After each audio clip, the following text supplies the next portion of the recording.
बहुत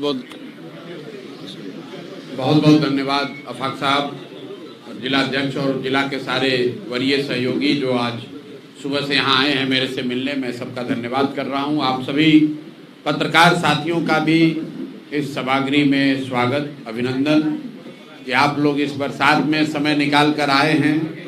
जनसुराज को उसकी बात अपनी जनता तक पहुँचाने में मदद करेंगे, उसके लिए भी मैं आपका धन्यवाद कर रहा हूँ।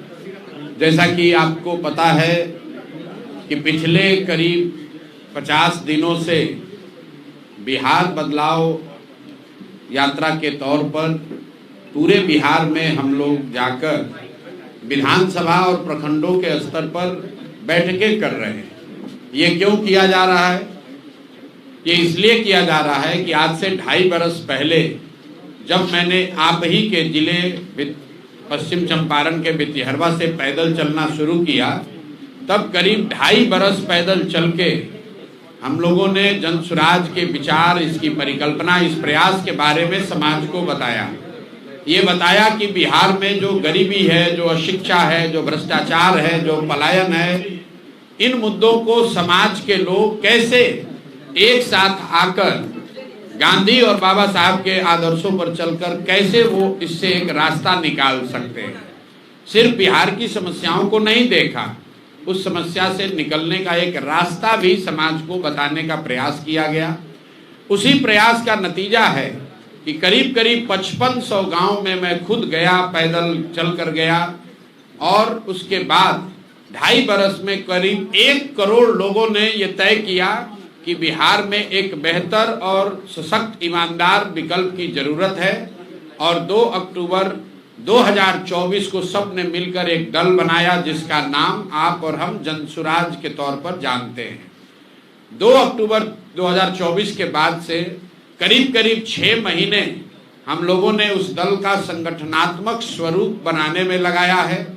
आज मैं आपको यकीन से कह सकता हूं कि बिहार में राजनीतिक संगठन के तौर पर जनसुराज से बड़ा राजनीतिक संगठन कोई नहीं है। आपके पास विधायक मंत्री ज्यादा हो सकते हैं, आपके पास सांसद हो सकते हैं, लेकिन कार्यकर्ताओं और सदस्यों के तौर पर जनसुराज आज बिहार का सबसे बड़ा आउटफिट है। भाजपा का यहाँ दावा है कि उनके करीब करीब 70 लाख प्राथमिक सदस्य हैं। जनसुराज को 1 करोड़ लोगों ने मिलकर बनाया है, और बनाने के बाद हर महीना करीब करीब 3 से 3.5 लाख लोग बजाबता 10 रुपया पैसा देकर हर महीना जनसुराज की प्राथमिक सदस्यता लेते हैं। तो पिछले महीने तक करीब करीब 1.25 करोड़ बिहार के लोग जनसुराज से सीधे तौर पर जुड़े हुए हैं। दूसरी बात, जनसुराज पिछले 30-35 साल में पहला ऐसा दल होने जा रहा है जिसने घोषणा की है कि बिहार को में व्यवस्था परिवर्तन के लिए किसी भी तरह का किसी नेता, किसी दल से गठबंधन नहीं, सिर्फ और सिर्फ बिहार की जनता से गठबंधन। एक ही एजेंडा है, बिहार से पलायन बंद होना चाहिए, बिहार में शिक्षा रोजगार होना चाहिए। ये दल किसी जाति का नहीं है, किसी व्यक्ति का नहीं है, किसी परिवार का नहीं है। आपको ये दिख सकता है कि आज प्रशांत किशोर इसके अगुवा के तौर पर देख रहे हैं, लेकिन मैं आपके सामने दावे के साथ कह रहा हूं कि आप कुछ वर्षों में वो दौर भी देखेंगे जब प्रशांत किशोर से भी काबिल लड़के इसी बिहार के मिट्टी से निकलेंगे, और वो प्रशांत किशोर से ज्यादा नाम, प्रतिष्ठा, इज्जत और जनता का समर्थन जनसुराज के प्लेटफॉर्म के जरिए हासिल करेंगे।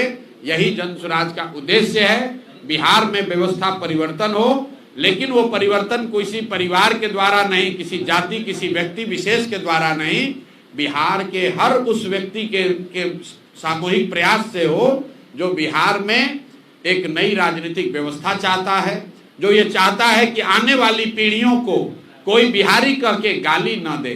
हम लोग, आपने देखा होगा पिछले 2.5 बरस में मैंने बिहार में एक चीज प्रस्थापित करने की कोशिश की है कि किसी दल का, किसी व्यक्ति का, किसी नेता का नारा नहीं लगाना है। ये बात बहुत लोगों को समझ में नहीं आती है कि मैं जय बिहार, जय जय बिहार क्यों कहलवाता हूं। वो इसलिए कि बिहारी शब्द ही गाली बन गया है। बिहारी कहे जाना अपने आप में शर्म की बात हो गई है। तो ये हम लोग का संकल्प है और हर बिहारी का ये संकल्प होना चाहिए कि जब तक बिहारी कहे जाना गौरव की बात न हो, तब तक बिहार को इस दुर्दशा में पहुंचाने वाले नेताओं का, दल का कभी हम लोग नारा नहीं लगाएंगे। उसमें प्रशांत किशोर भी शामिल है। अगर हम भी पहले सजग हुए होते, हमने भी पहले प्रयास किया होता, तो शायद बिहार की ये दुर्गति नहीं होती। इसीलिए किसी व्यक्ति, किसी दल का नारा नहीं, सिर्फ और सिर्फ अपनी धरती, अपने इस मातृभूमि का नारा लगाते हैं हम लोग। जय बिहार, जय जय बिहार। अब आपके जो सवाल हैं वो आप सवाल कर सकते हैं। बहुत बहुत धन्यवाद। सर, महागठबंधन अभी बिहार में सत्ता में नहीं है, लेकिन कल रोजगार मेला का आयोजन किया है पूरे बापू सभागार में। सर, किस नजरिए से आप देख रहे हैं इस चुनाव पे? बेरोजगार युवा उधर आकर्षित होते हैं या फिर नहीं? मेरे भाई, आकर्षित होना नहीं होना वो बिहार के युवाओं पर छोड़ दीजिए। बिहार का युवा इतना मूर्ख नहीं है जितना कि राजनीतिक दल और आप जैसे कुछ पत्रकार समझते हैं। बिहार का युवा इतना मूर्ख नहीं है। जिस महागठबंधन की आप बात कर रहे हैं, कांग्रेस का बिहार में करीब 40-45 साल शासन रहा। देश का सबसे गरीब और पिछड़ा राज्य बिहार कांग्रेस के राज में बना। जिस महागठबंधन की आप बात कर रहे हैं उसका नेतृत्व लालू जी और तेजस्वी यादव कर रहे हैं। ये लोग पिछले 15 साल, 30-35 साल में 15 साल खुद मुख्यमंत्री रहे। 3 साल तेजस्वी यादव स्वयं से उप मुख्यमंत्री रहे। तो उन्होंने कितने रोजगार दिए हैं, बिहार की क्या दुर्दशा उन्होंने की है, ये प्रशांत किशोर को बताने की जरूरत नहीं है। पूरा समाज जानता है कि लालू जी के कालखंड को जंगल राज कहा गया, और पश्चिम चंपारण से ज्यादा इस बात को कौन जानता है किस दुर्दशा में यहाँ पर लोग रह रहे थे। शायद देश का एकमात्र बस का, पूरे बस का यात्रियों के साथ अपहरण की घटना अगर मुझे ठीक याद है तो इसी जिला में लौरिया के पास हुई थी। क्या उस दौर को आप वापस लाना चाहते हैं?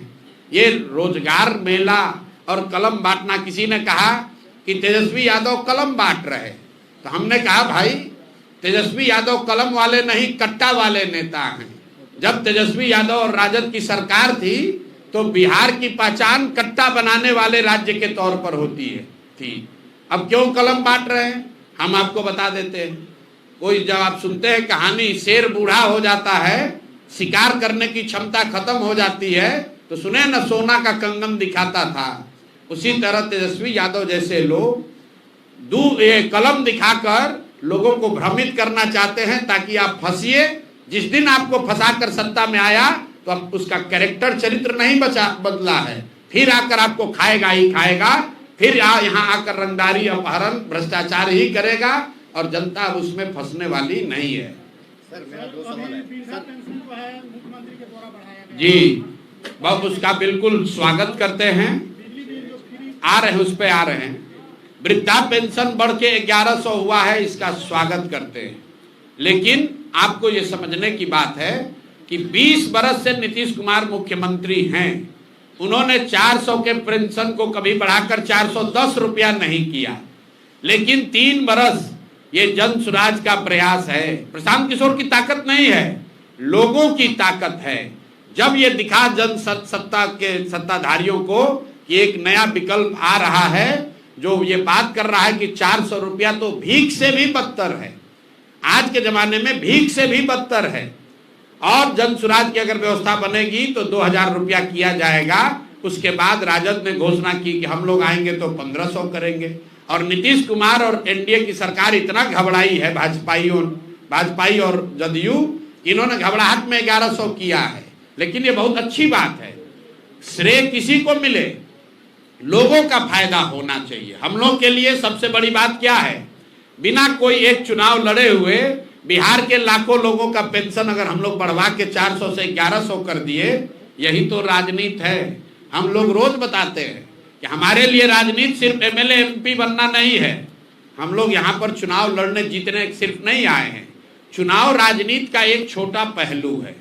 राजनीति समाज की आवाज बनना भी है। राजनीति जो समाज में दबा कुचला है उसके हाथ पकड़ना भी है।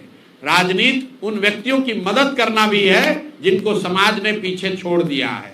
तो प्रशांत किशोर को एमएलए नहीं बनने की जरूरत है। और यही बात तो हम लोग गांव-गांव बता रहे हैं कि बिहार का सुधार जन सुराज के आने से नहीं होगा। बिहार का सुधार उस दिन होगा जिस दिन बिहार के लोगों की राजनीतिक बंधुआ मजदूरी खत्म होगी, जहां लालू के डर से मोदी और मोदी के डर से लालू को आपको वोट देना पड़ता है।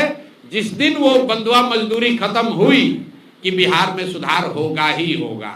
हमने मन से कहा, आपको भी कह देते हैं, जन सुराज आ जाएगा तो कोई गारंटी नहीं है कि जन सुराज का सब आदमी अच्छा ही होगा। अगर जन सुराज का आदमी भी आता है, उसके भी मन में ये डर होना चाहिए कि अगर हम जनता का काम नहीं करेंगे, जनता हमको हटा देगी, तभी बिहार की तरक्की होगी। हमने आगे बढ़कर कहा कि अगर जन सुराज से भी किसी गलत व्यक्ति को टिकट मिल जाए, उसको भी आप लोग वोट मत दीजिए। हर हालत में बिहार में अच्छे आदमी जीतने चाहिए, अच्छे नेता जीतना चाहिए। जन सुराज जीते या न जीते, जिस दल से भी अच्छा आदमी खड़ा है उसकी आप लोग मदद कीजिए, उसको जिताइए। जन सुराज से अगर अच्छा कैंडिडेट नहीं है तो उसको भी हराइए। ये ताकत सिर्फ जन सुराज की है। हम ही लोग ये बात कह रहे हैं कि अगर जन सुराज का कैंडिडेट अच्छा नहीं है, उससे बढ़िया कोई आदमी खड़ा है, आप लोग उसको वोट दीजिए। हर हालत में बिहार जीतना चाहिए। जन सुराज जीते या न जीते, बिहार जीतना चाहिए। और बिहार तब जीतेगा जब आप और हम अच्छे प्रतिनिधियों का चुनाव करेंगे। सर, चंपारण मेरा समय रिपु मिश्रा सवाल का जवाब चाहता हूँ, अनुमति है सर? क्या? मैं चंपारण मेरा से रिपु कुमार मिश्रा 2 सवाल का जवाब चाहता हूँ।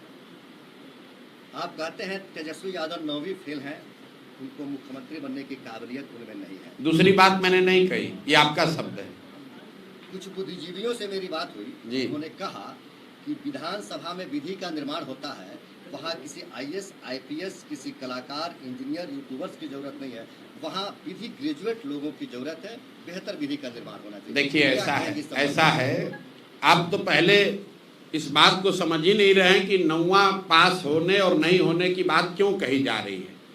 मैं रोज कहता हूँ कि फॉर्मल एजुकेशन और डिग्री से आदमी बुद्धिमान नहीं होता है। बहुत पढ़ा लिखा व्यक्ति भी बेवकूफ़ हो सकता है और बहुत कम पढ़े लिखे व्यक्ति भी समझदार हो सकते हैं। हम लोग गांव देहात में सुनते हैं, हम लोग कहते हैं हमारी दादी पढ़ी लिखी नहीं थी लेकिन बहुत समझदार थी। हम लोग ये भी कहते हैं, सुनते हैं कि हमारा लड़का बहुत पढ़ा लिखा है लेकिन उसकी समझदारी अभी नहीं डेवलप हुई है। फिर हम तेजस्वी यादव की बात क्यों कहते हैं 9वीं फेल की? वो इसलिए कहते हैं कि आप ये समझिए कि कई बार परिस्थितिवश, आर्थिक सामाजिक स्थिति की वजह से आपको या आपके पूर्वजों को पढ़ने का अवसर नहीं मिला। ये संभव है कि आपको पढ़ने का अवसर नहीं मिला, इसलिए आप फॉर्मल एजुकेशन नहीं कर पाए।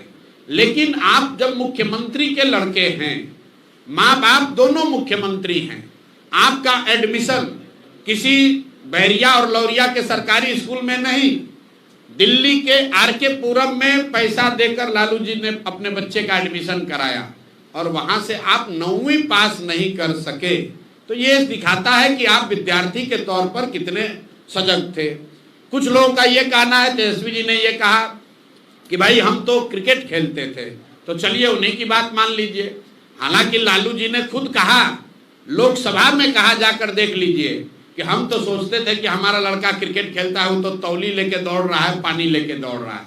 लेकिन तेजस्वी जी की बात मानिए कि वो बहुत बड़े क्रिकेटर थे। तो भाई क्रिकेट खेलना भी आपने 20 बरस पहले छोड़ दिया, उसके बाद पढ़ाई क्यों नहीं की? आप और हम गांव में जाते हैं, हमको महिलाएं आपको भी मिली होंगी, मैं पूछता हूं दीदी कितना पढ़े हैं, तो महिला बताती है कि हमने ग्रेजुएट किया है। मैं अगर आप पूछिएगा कि ग्रेजुएशन कैसे किए, तो बताएगी कि भैया ऐसा है ना, हमारे बाबूजी खाली 8वें तक पढ़ाए, क्योंकि हमारे गांव में माध्यमिक विद्यालय नहीं था, लेकिन शादी होने के बाद मेरे पति ने मुझे पढ़ाया, फिर मैंने मैट्रिक किया, लेकिन फिर बाल बच्चा हो गया ना, तो हमारा पढ़ाई छूट गया। फिर 10 बरस जब बाल बच्चा बड़ा हुआ तो कॉरेस्पॉन्डेंस में भैया हमने नाम लिखाया, क्योंकि हमारे मन में था कि हमको ग्रेजुएट करना है। ये क्या दिखाता है?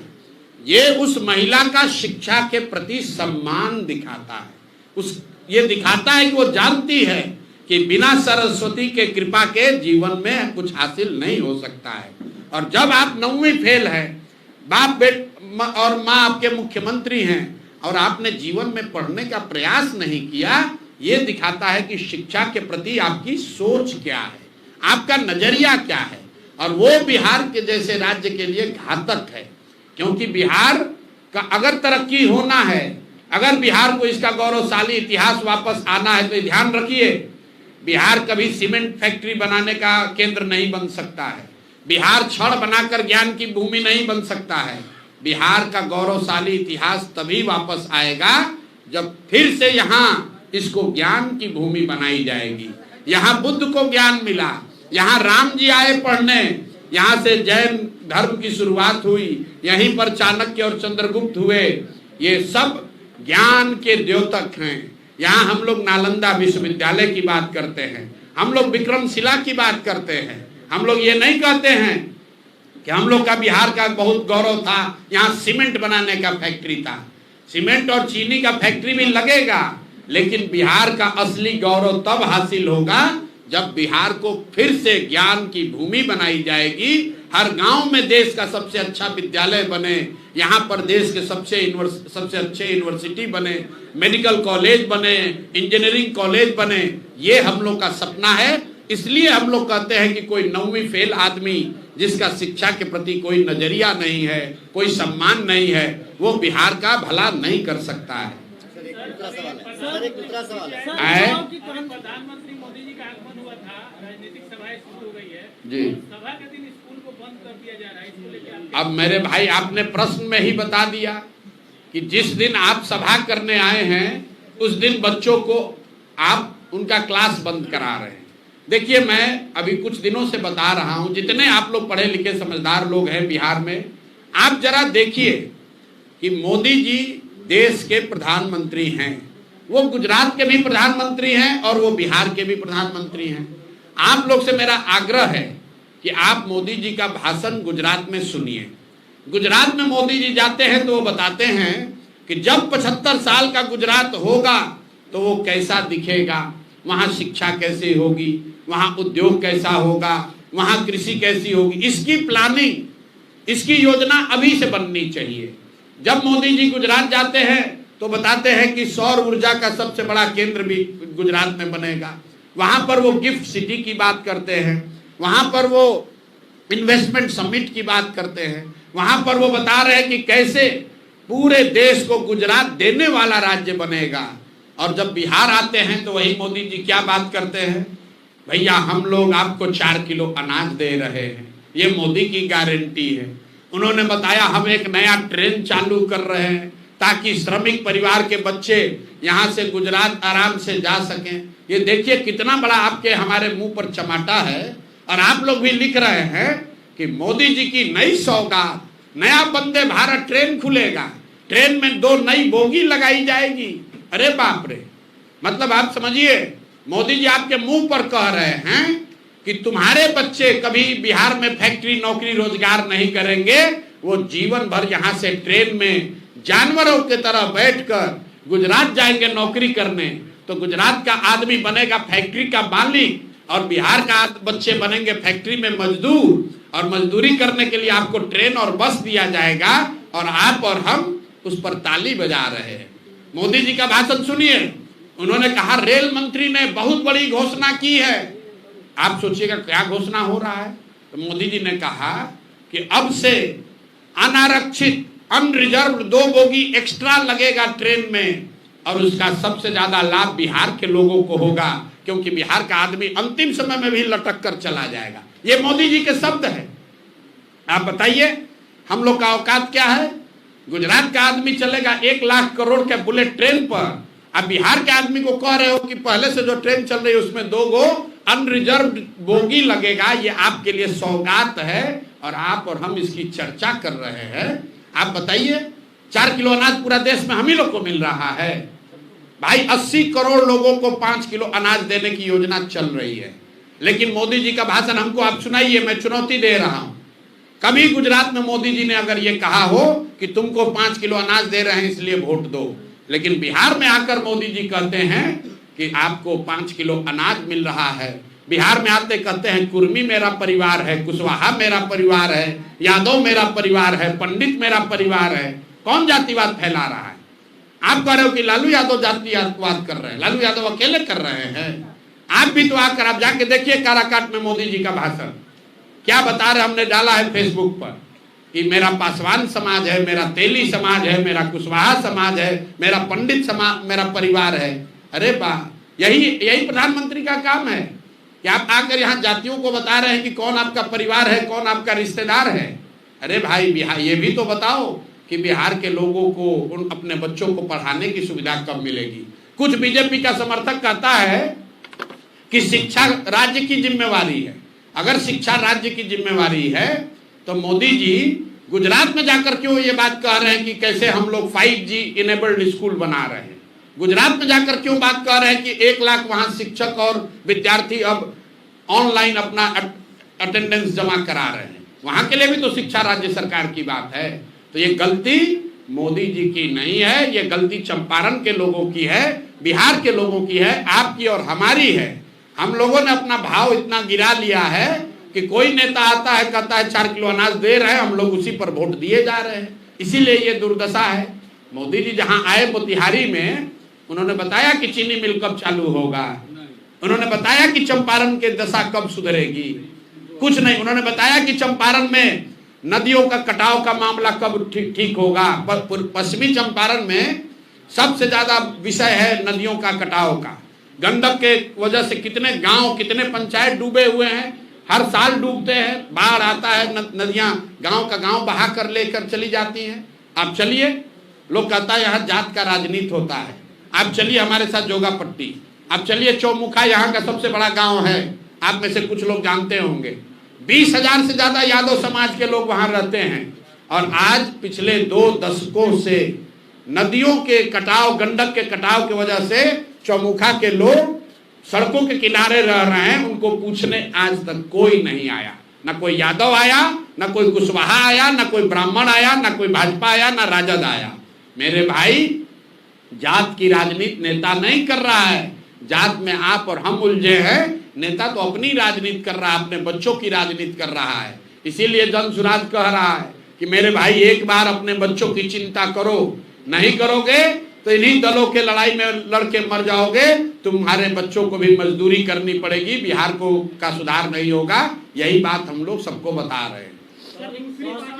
दूसरी पार्टियों के द्वारा जातीय समीकरण को साधने के लिए गठबंधन किया जाता है, तो क्या भविष्य में जन सुराज भी गठबंधन कर सकते हैं? एक बार पहले ही बोल दिए, जब हम लोग का गठबंधन बिहार के लोगों से है, बिहार के गरीबों से है, बिहार में बदलाव चाहने वालों से है। बिहार में 60% से ज्यादा लोग बदलाव चाहते हैं।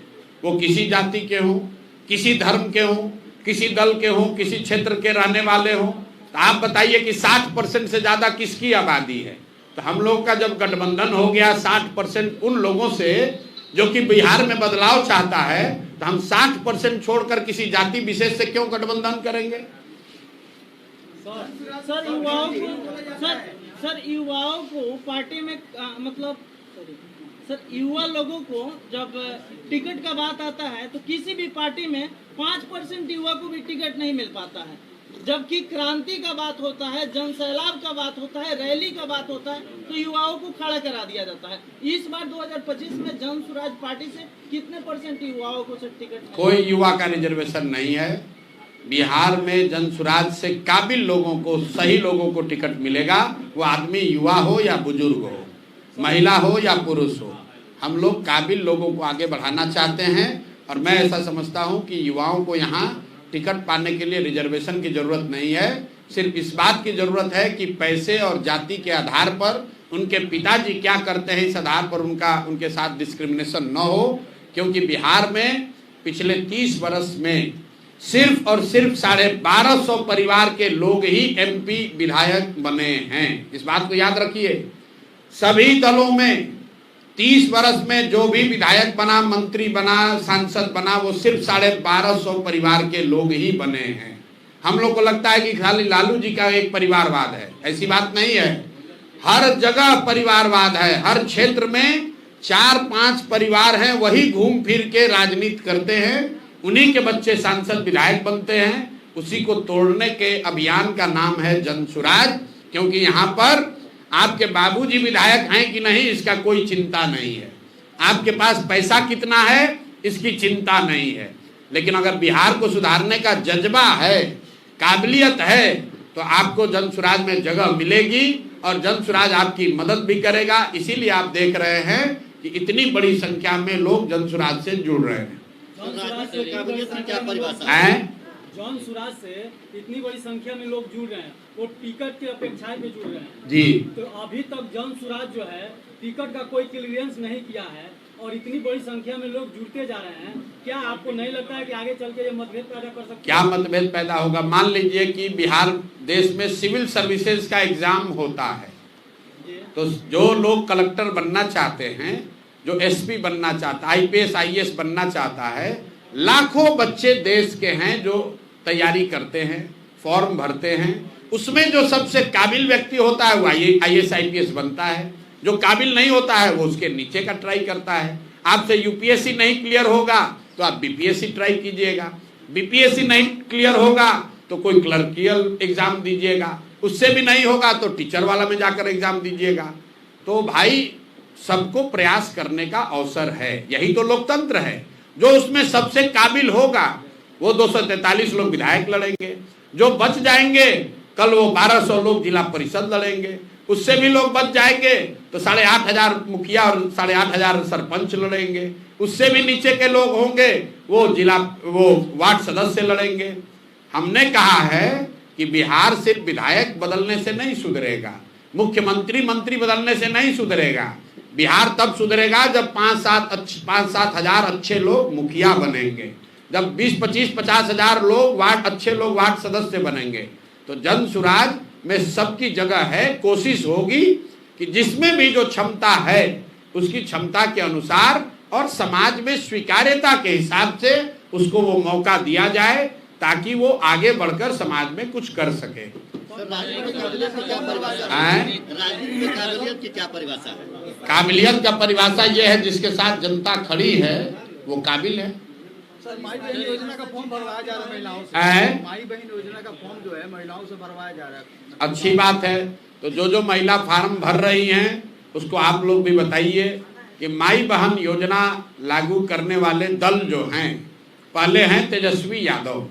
तो तेजस्वी यादव को तो ज़्यादा कुछ समझ है नहीं, आप लोग जरा उनके लिए गणना करके बता दीजिए कि बिहार में 6 करोड़ महिलाएं रहती हैं।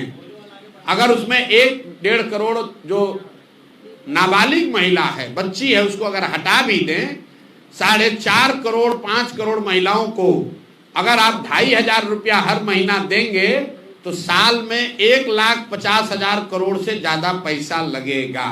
बिहार सरकार का ही बजट ही नहीं है। तो भैया जो बजटे नहीं है तो कैसे, मतलब आपके जेब में है 100 रुपया और आप कह रहे हैं कि हम 200 रुपया का सामान खरीदेंगे, तो दुकान वाला क्या कहेगा? 2 थप्पड़ मार के भगा देगा कि भैया जब पैसा होगा तब आना। लेकिन एक गंभीर बात समझिए, कांग्रेस वाले भी इसमें शामिल हैं। तो हमने एक चुनौती दी है देश में अपने आप को बहुत बड़े अर्थशास्त्री समझने वाले और हैं भी, पी चिदम्बरम जी को, कांग्रेस को पी चिदम्बरम को बिहार में लाना चाहिए और चिदम्बरम जी आकर बिहार के लोगों को ये समझा दें कि कैसे बिहार के बजट से, बिहार के संसाधन से बिहार में सभी महिलाओं को 2,500 रुपया महीना दिया जा सकता है। अगर पी चिदम्बरम इस बात को समझा देंगे तो मैं इसको सहर्ष स्वीकार कर लूंगा और माई बहन योजना का समर्थन भी करूंगा। लेकिन पी चिदम्बरम आकर बिहार में कांग्रेस की ओर से ये समझा दें कि 2,500 रुपया प्रति माह के हिसाब से अगर बिहार की महिलाओं को पैसा दिया जाएगा तो कैसे दिया जाएगा। साथ ही महोदय को खाली एक ही बात बताना है, राहुल गांधी भी रोज रोज आ रहे हैं, आप लोग जरा पूछिए कि अक्सर आप बिहार की महिलाओं पर इतना काहे फोकस है? कर्नाटक में आपकी सरकार है, तेलंगाना और हिमाचल में भी कांग्रेस की सरकार है। अगर आप इतना ही ज्ञानी हैं तो कर्नाटक, तेलंगाना और हिमाचल तीनों राज्य बिहार से ज्यादा धनी राज्य हैं, तो वहां पर महिलाओं को 2,500 रुपया आप क्यों नहीं दे रहे हो भाई? ये तो यक्ष प्रश्न है भाई। कर्नाटक में महिलाओं को 2,500 रुपया क्यों नहीं दिया जा रहा है? तेलंगाना में क्यों नहीं दे रहे हो? हिमाचल में क्यों नहीं दे रहे हो? बिहार में क्यों ये घोषणा कर रहे हो? बिहार में इसलिए कर रहे हो कि वही बात है, बूढ़ा शेर कंदम दिखाकर किसी को जाल में फंसाना चाहता है, क्योंकि बिहार का बजट है 3.25 लाख करोड़, उसमें योजनाओं के लिए उपलब्ध है 1 लाख करोड़, और भाई साहब लोग बता रहे हैं कि 1.5 लाख करोड़ रुपया हर साल महिलाओं को दे देंगे। आपने कांग्रेस का ऐड देखा होगा, विज्ञापन देखे होंगे, तो ऑलरेडी उसमें लिखा हुआ है जरूरतमंद महिला। जरा इसको आप लोग ध्यान नहीं दे रहे। ये कांग्रेस के लोग इतने बुर्बक नहीं हैं, 50 साल देश को टोपी पहना के शासन किया है। ऑलरेडी उस विज्ञापन में लिखा है जरूरतमंद महिलाओं को 2,500 रुपया दिया जाएगा। तो पहले आपस में तय कर लो कि सभी महिला को दिया जाएगा, जरूरतमंद महिलाओं को दिया जाएगा। और अगर आप कह रहे हो जरूरतमंद, तो कौन है जरूरतमंद और कौन नहीं है जरूरतमंद, ये बता दो भाई। सर एक चीज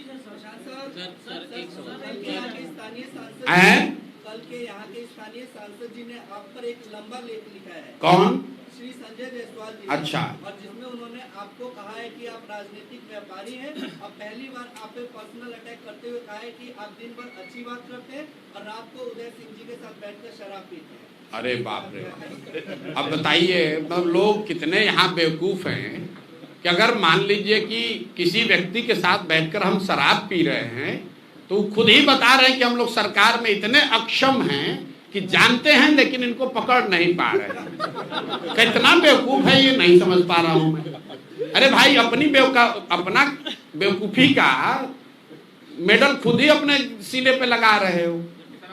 आप बताइए कि शराबबंदी है और संजय जायसवाल जी को तथाकथित तौर पर यह पता है कि हम शराब पी रहे हैं, तब तो सबसे आसान यही, हमको पकड़ लो भाई, पकड़ लो, हमको बेनकाब कर दो। अब आ जाइए कि संजय जायसवाल ने लेख क्यों लिखा है। तो क्रिकेट आप लोग देखते हैं, क्रिकेट में जब बैट्समैन घायल हो जाता है तो दौड़ने के लिए, रन लेने के लिए एक रनर बुलाता है। रनर बुलाने का एक नियम है, जो पहले से आउट होके चला जाता है वो बनकर आता है रनर। क्रिकेट देखते हैं ना, तो जिसको अभी आगे बैटिंग करने आना है वो नहीं आता है रनर के तौर पर, जो आउट होके चला जाता है उसको बुलाता है, जाओ अब वो आदमी थोड़ा घायल हो गया है बैट्समैन, रनर के तौर पर दौड़ो। तो संजय जायसवाल वही आउट हुए बैट्समैन ने पहले अध्यक्ष थे, भाजपा ने हटा दिया। यही हटाया किस लिए था?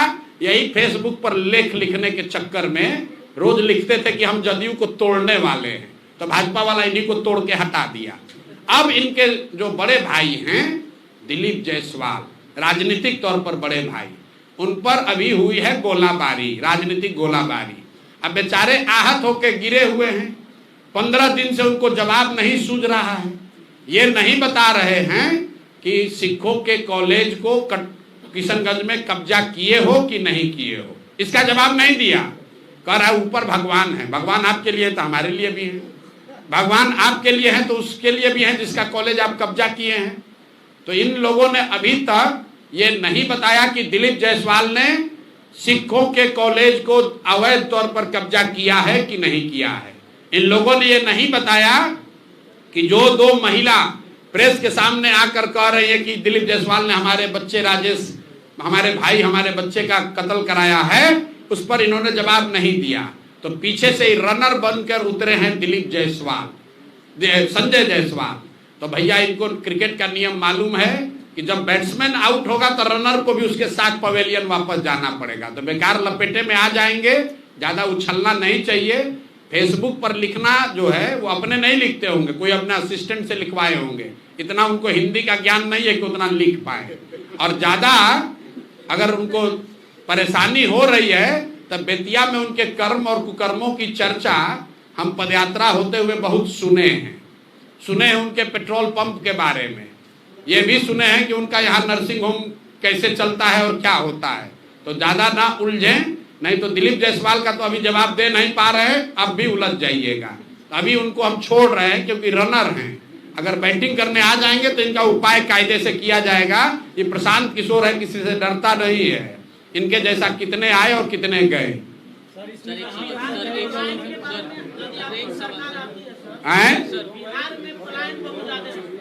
चलिए बोलिए।